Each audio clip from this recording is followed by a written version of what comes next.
My name is John Demery. I'm a member of Design Team 3, that's Jordan's Haptic User Interface project.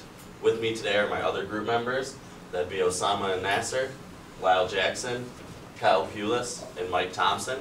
Our facilitator is Dr. Khalil, who will not be able to attend today, and our sponsor is Dr. Stephen Blosser of the Resource Center with Persons with Disabilities, and he will also not be attending today. Our technical discussion will consist of piezoelectrics and smart materials, but mostly a focus on piezoelectrics. I'll be talking about the history, the background, what exactly is a smart material, and why we focus on piezoelectrics.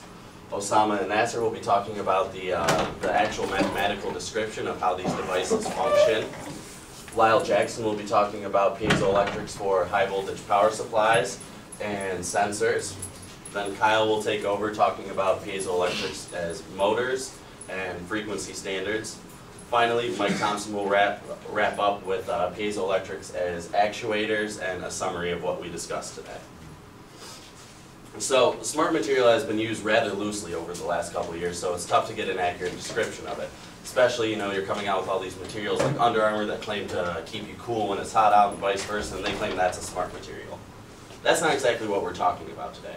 We're more talking about materials where you can change its properties or criteria based on an external stimuli in a controlled fashion. As far as the history goes concerning piezoelectrics, it's very hard to pinpoint a date where you're like, this is when a smart material was first invented, but many of the properties of today's smart materials were seen in the early to late 1800s. So, for example, the early signs of piezoelectrics were discovered by Jacques and Pierre Curie, and they were following off the idea that temperature could induce a voltage and vice versa, and so it was believed that you could in fact do similarly with displacement and electrical voltage. Then you have Joules, who discovered the magnetostrictive properties, which I'll talk about more on the next page, and he did that when dealing with iron. And finally, photomechanical in 1880 by Alexander Graham Bell. There are many different kinds of smart materials, and we're just going to discuss a few in this case because they're more within the scope of the discussion. Piezoelectric, which we discussed and I mentioned briefly, that's where a displacement can induce a voltage, or reciprocally, if you apply voltage, you can achieve displacement. We were particularly fond of this idea for our project because we were working on, as I mentioned, Jordan's Haptic User Interface, where we needed small pins to displace small amounts in order to simulate a Braille-like field. We knew we had a voltage coming from the microcontroller, so something of this nature was very beneficial to us. Aside from that, there are shape memory alloys and polymers. These are very popular in the medical and aerospace field. They can replace actuators, small motors, pneumatic valves, something of those nature, but they're a solid state version of them. You have magnetic and electric materials, which was the magnetostrictive and electrostrictive materials that I mentioned on the previous slide. And those essentially, you can change the magnetic field and induce a shape change or vice versa. These are once again very popular on stealth aircrafts and whatnot. You can change the electric and magnetic properties. You can change its S parameters, so it's very good for absorbing radar, stuff like that, so very stealth applicable. You have photomechanical, which is a change in shape under different kinds of light. And there's been current research in that with replacement legs that function based off of light and whatnot and move due to that. You have self-healing materials, which repair damage intrinsically due to regular everyday usage. That's not a huge tear or when the thing's completely destroyed, but it certainly extends the life of a material. And then we have thermoelectric, which you may know that Dr. Hogan did a fair bit of research, and that's where you take a temperature gradient and induce a voltage and whatnot. There are many more aside from these, such as chemical smart materials and something of that nature, but considering we're electrical and computer engineers, we stuck to these as they're more within the scope of our discussion.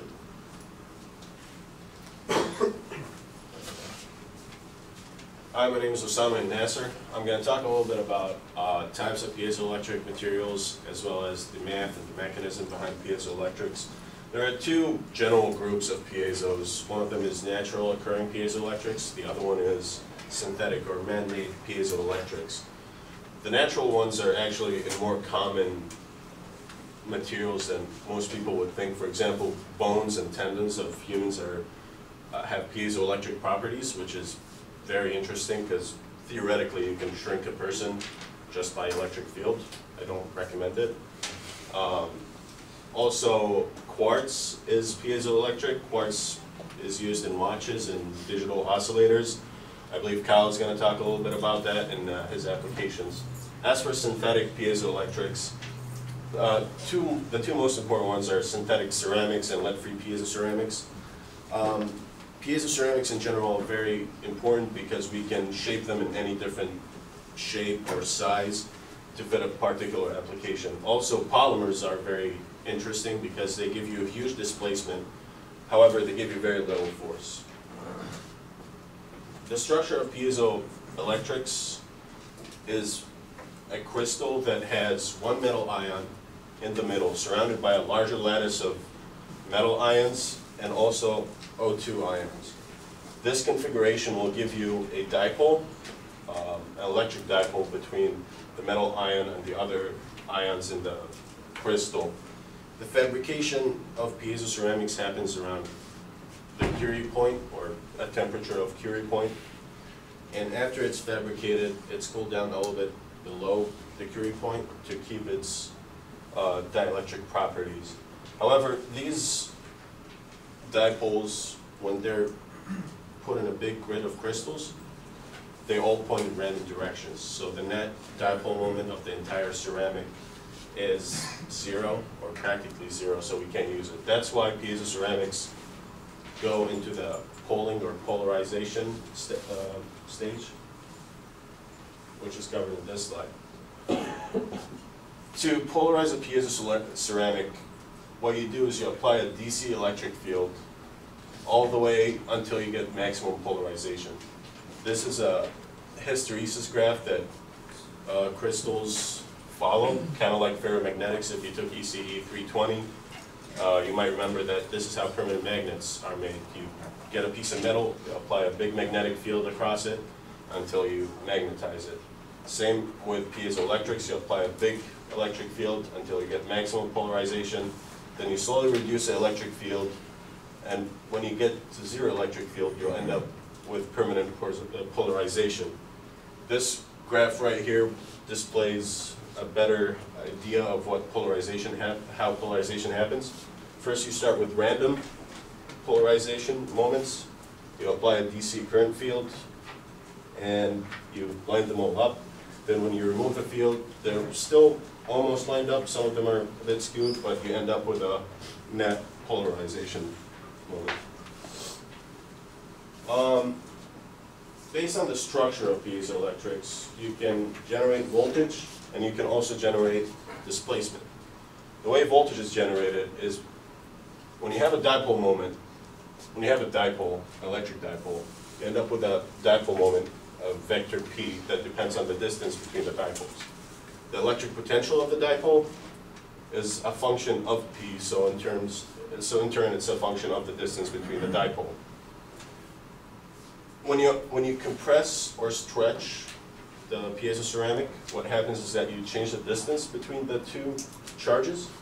Therefore, the electric potential will change, which means the electric field will change, which means that you can generate voltage and drive current.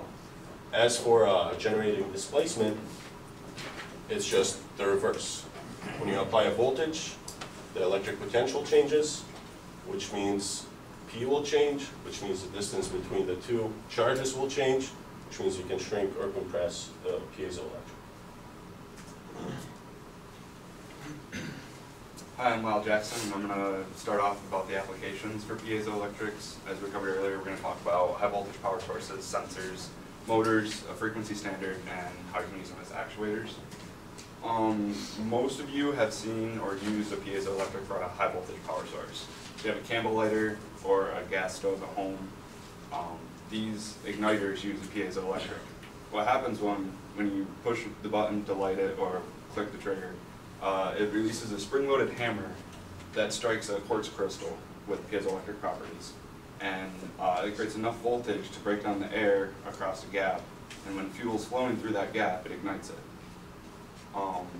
And you can also use piezoelectrics as a transformer. Now, this isn't a standard DC magnetic coupling transformer. It's actually an AC voltage multiplier using acoustic coupling. What happens is when the AC voltage hits one piezoelectric, it displaces it. That displacement is pushed up against the rod, creating stress on that rod. That stress is then pushed across the rod to the other side where there's another piezoelectric, and then the rod compresses that piezoelectric. And then that creates a voltage and pushes it back. And that rod will then oscillate at a resonant frequency of somewhere between 100 kilohertz and 1 megahertz. These transformers are really, really small and very effective for AC sources. Now you can use this strike of a crystal to create a high voltage as an energy harvesting idea. DARPA, the Defense Advanced Research Projects Agency, came up with this idea to try to generate electricity from soldiers and put them in batteries for radios or something like that, just from them walking, you know, the vibration of them walking on ground. They look to generate 1 to 2 watts per step, but the discomfort of the implanted mechanic in the shoe was too much for the soldiers, so that project was disbanded. Other companies have looked into the same idea, but used for more a broad audience. So in like public places, if you put piezoelectrics on the floor, walking around in like an airport, they could generate electricity off your footsteps. You use that to charge the building, run backup batteries, anything like that. And these could also be implemented in like a dance floor or even a machine shop. The vibrations from the machines could generate electricity. Other applications are sensors. Most of you are familiar with a microphone that actually uses a piezoelectric to turn your analog acoustic voice into a voltage. So basically, when you put in your voice, it compresses piezo, which then produces the voltage. You can use it also for guitar pickups. The vibration from strings vibrates magnetic rods that are connected to the strings, either at the neck or at the base, and then you can use that to turn an acoustic guitar into an electric guitar. Other uses for sensors are in ultrasound, mostly used in the medical field for ultrasounds or other medical applications. I know you can use it to look at a human heart and see how it's beating, see if there's valves that are having issues, looking at pregnant women. And what happens is you induce a voltage across a piezoelectric that pushes an ultrasonic wave through human tissue, and then it waits for the bounce back and then reads it on another piezo sensor, and that can create a 2D image. You can also use it for consumer products like fish finders, sonar, any other applications like that. They work the same. They send out an ultrasonic wave, they read it coming back. And I'm going to pass it on to Kyle. So, hi everyone, I'm Kyle. I'm going to talk a couple more applications for piezoelectrics. First of all, electric motors. Piezoelectrics can be used for electric motors because of their properties of changing shape when an electric field is applied. There's a bunch of different types of motors that can be created using piezoelectrics, but I'll talk about one of the most popular ones, the inchworm example. You can see an inchworm motor in action right here, and it gets its name. All of us have probably seen an inchworm moving across the ground after a rainy day, and it moves by scrunching up and then just exactly moving just how it is right here. And you can see there's 6 piezoelectrics. There's 4 clutching the shaft. These 2 are in this purpose, the forward shaft, or the forward clutch, and these are the aft clutch. And the process is a 6-step process. It begins in relaxation, so there's no electric field or displacement involved in the piezoelectrics. You decide which direction you want to move the shaft. In this case, we have the shaft moving from right to left. So you decide which direction you want to move the shaft. You apply a high bias voltage to, in this case, the left piezoelectrics. That creates a displacement on those piezoelectrics. These orthogonal and fixed piezoelectrics then receive the displacement and use that to create electric field, and it creates a domino effect that continuously runs. This is not stopped, and this continues to move the shaft until you continuously apply a high voltage on one side of the clutch and a low voltage on the other side of the clutch. Using feedback, you can tune this so that the piezoelectrics will go back to a relaxed state. So that's how you can move a shaft and create a motor. The nice part about using piezoelectrics for motors is that they're very precise. They can be used in nanometer precision, and they're very small. So it's good for applications in cameras, using them for autofocus and anti-shakes, and also, as Lyle mentioned, you can use them in the medical field for like microscopies and other small devices where you need small motors. Another application for piezoelectrics is when you use them for frequency standard. We all know as computer electrical engineers, for our digital electronics, we need a clock signal for reference. And these clock signals are used in all things such as computers and radios. And these clocks are generated from crystal oscillators, which are made of quartz crystals. And Lyle and Osama already spoiled the surprise on why we use quartz. And that's because quartz has piezoelectric properties. And it wants to resonate at an actual frequency. And because of its piezoelectric properties, it's resonating and creating clock pulses consistently and very accurately. And we can take these clock pulses and use frequency multiplying circuits to get the clock speeds that we want. And that's how we can use the piezoelectric properties to create the quartz crystals and crystal oscillators, and that's what we use in our clock pulse. Hello class, I'm Mike Thompson, and I'm going to talk about a few applications of how piezo materials are used as actuators. So in general, when you apply a high voltage to some of these materials, that corresponds to only a small change in shape. So that makes them ideal for high precision uses, such as, or like Kyle said, like in microscopes. This here is a part of a microscope, and this part's controlled by a piezo motor that can be incremented in very small increments to focus your image very well. And also, these materials are used in robotics that require very high precision. Another application that uses piezo materials is used in the Opticon pin display that you might remember from our proposed design. Some of the reasons why the developers of the Opticon chose to use piezoelectrics is because they're efficient in converting electrical energy into mechanical vibrations. Also, these pins can be made very small, which helps in the portability of the device. And you can fit a lot of these pins in a small area to create a very high resolution display. Also, this material has a very quick response time. So it's not like you have to wait for these materials to charge up or heat up in order for them to respond. They actually move very quickly. And also, this display came at a pretty low cost. So now I'm going to go over a few different examples of how much some of these piezoelectric products might cost. Here's a D2 cell, which is a 10-pin piezoelectric display. You might recognize that from our other proposed design. This model costs $65. Next, you've all probably seen one of these, a piezoelectric buzzer. These can be found for as cheap as 50 cents a piece. And here's a piezo igniter that Lyle talked about to like ignite your gas grill or something like that. This one costs around $10. So in summary, we gave a brief background and history of smart materials.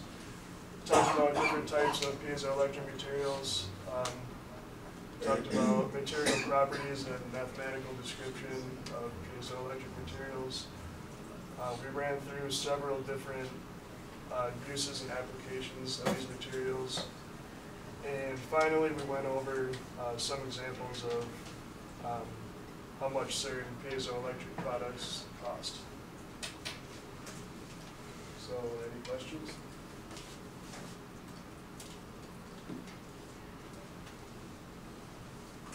All right, thanks guys.